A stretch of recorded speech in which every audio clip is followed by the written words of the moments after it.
Hello दोस्तों, इस video में मैं आपको बताऊंगा कि ये जो गैस चूल्हा होता है घरों के अंदर, अगर वो आपका गैस चूल्हा धीमी लो के अंदर जल रहा है तो आप उसे कैसे ठीक करेंगे। और ये आपके अगर बर्तन काले कर रहा है तो भी इसे आप कैसे ठीक करेंगे। तो ये देखिए, आप चूल्हा जो है ये बहुत ही धीमी लो पे चल रहा है और ये इधर वाला चूल्हा है जो ठीक चल रहा है। ये देखो, मैं आपको दिखा देता हूँ बटन से कम ज़्यादा करके।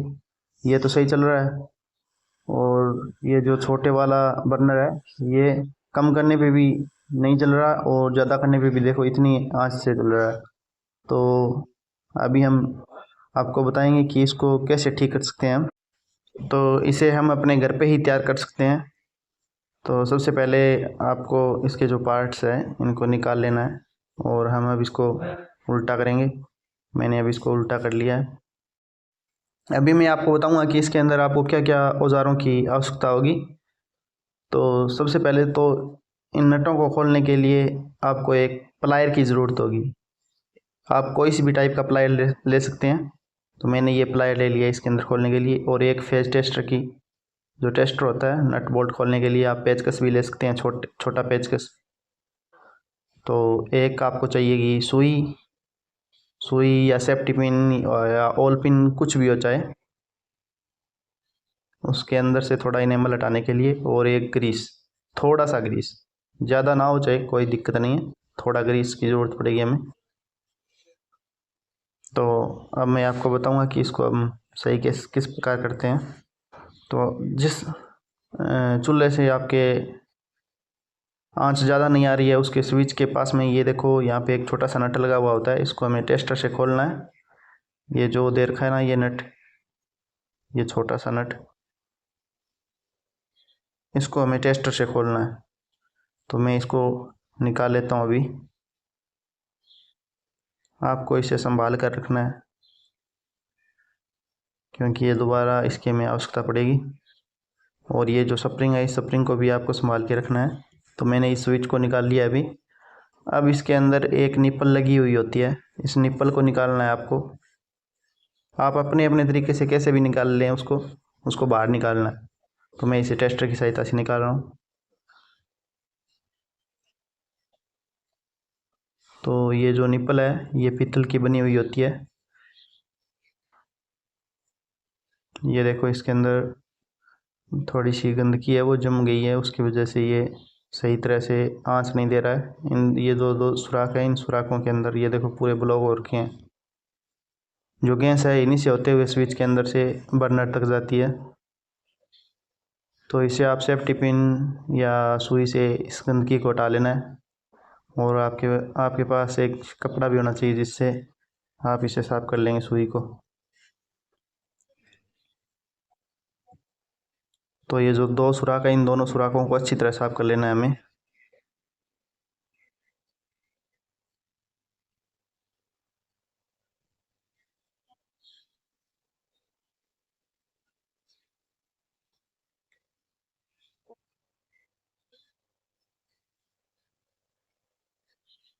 पहले वाले सुराख को मैंने साफ कर लिया है, अब दूसरे वाले को भी मैं साफ कर रहा हूँ।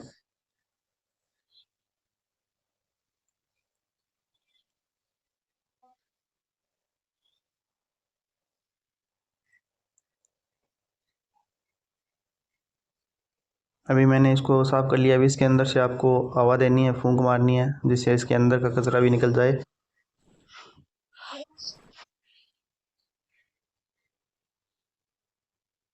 तो ये मैंने इसको साफ कर लिया। आपको अभी इसे कपड़े से भी साफ कर लेना है। बाद में इसके ऊपर थोड़ा थोड़ा हल्का हल्का ग्रीस लगाना है ताकि क्या है कि ये स्विच जो हम चालू बंद करेंगे तो इसके अंदर क्या है थोड़ा घर्षण ना हो, आसानी से हमारा जो स्विच है वो सही तरीके से ऑन और ऑफ हो जाए।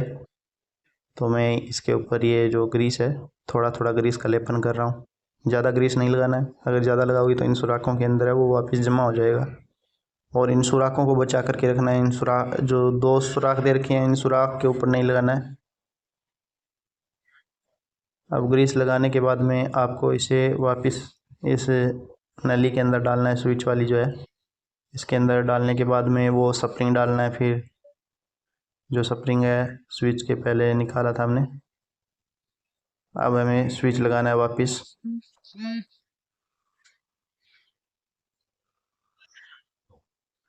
स्विच इसके अंदर डालना है। अब वो जो छोटा स्क्रू था हमने टेस्टर की सहायता से खोला था, वो स्क्रू वापस इसके अंदर कसना है हमें।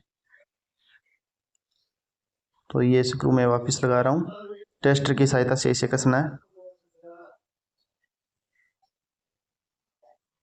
इसको थोड़ा निकालना और कसना वापस थोड़ा मुश्किल है, पर आपको एडजस्ट करना पड़ेगा।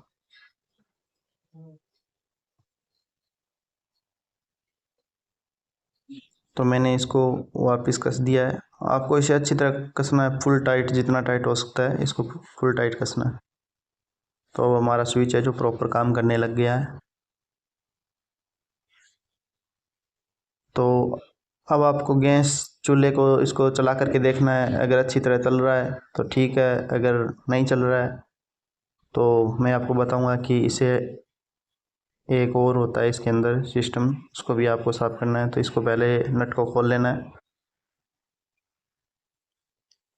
नट को खोल लेने के बाद में इस पाइप को आराम से निकालना है आपको। मैं आपको जूम करके दिखा रहा हूँ इसलिए, ताकि आपको समझने में आसानी हो। इस पाइप को पीछे की साइड में खिसका के निकालना है। फिर ये जो आगे छोटा सा नट दे रखा है, इसे आपको प्लायर की सहायता से खोलना है। ये जो छोटा सा नट है, इसे आप प्लायर की सहायता से खोलना है। चाबी से भी खोल सकते हैं, पर इसको थोड़ा टेढ़ा मेढ़ा नहीं करना है। अगर टेढ़ा मेढ़ा करोगे तो ये टूट जाएगा, ये एकदम नाजुक होता है ये। तो इसको निकाल लेने के बाद में इसे भी सुई की सहायता से, ये जो सुराख दे रखा है इसके अंदर होल है, इस होल को एकदम साफ करना है आपको सुई से। तो ये मैंने इसको भी साफ कर लिया है।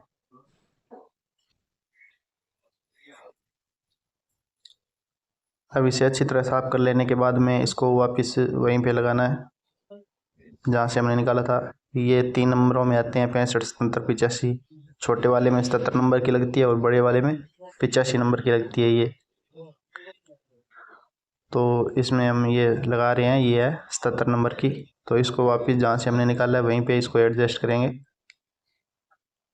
कसते इसमें इसको यही ध्यान रखना है कि इसके ऊपर ज़्यादा ज़ोर नहीं लगाना है हमें, आसानी से कसना है बस। अगर ज़्यादा ज़ोर लगाएंगे तो ये टूट जाएगा। तो जितना नाजुक होता है ये, उतनी नाजुकता से इसको हमें वापस टाइट करना है। तो ये मैंने कर दिया। अब इसके बाद में ये जो पाइप निकाला था वो वापस डाल दिया हमने। अब हम वो वापस नट लगा देंगे।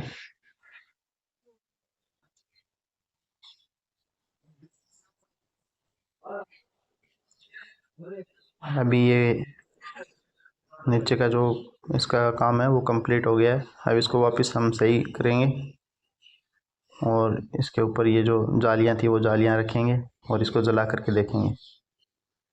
तो अभी मैं रेगुलेटर ऑन कर देता हूँ और अब इसको हम चालू करेंगे। काम करने से पहले आपको इस बात का ध्यान रखना है कि जो रेगुलेटर है वो बंद कर देना है।